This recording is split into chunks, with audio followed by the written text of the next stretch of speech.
Ogay.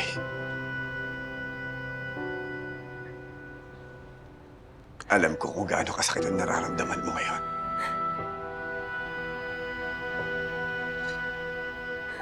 Alam kong gusto mong magiganti. Pero huwag mo sanang sayangin ang buhay mo.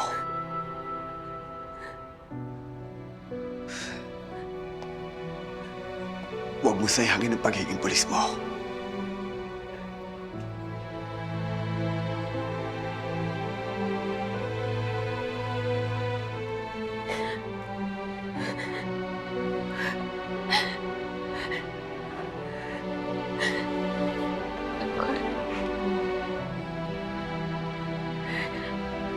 Hindi ko alam anong gagawin ko. Alam mo ba buong buhay ko? Pinangarap ko lang masaksihan ng tatay ko na gumraduate at maging pulis ako. Alam kong hindi siya perpektong tao.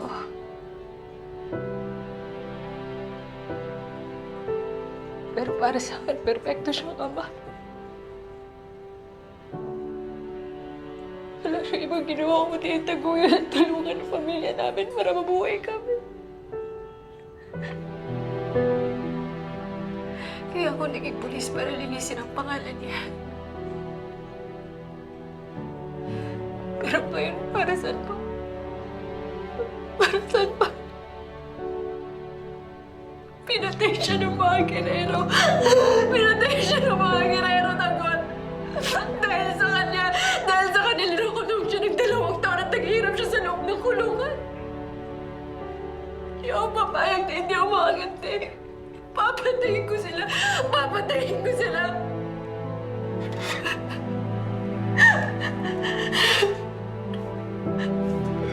Ogay.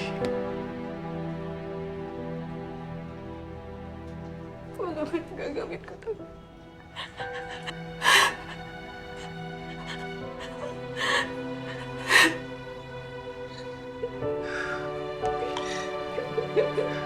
Ogay. Tutulungan kita.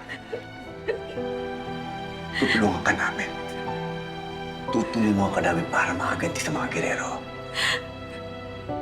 Ibabangon natin muli ang Maynila.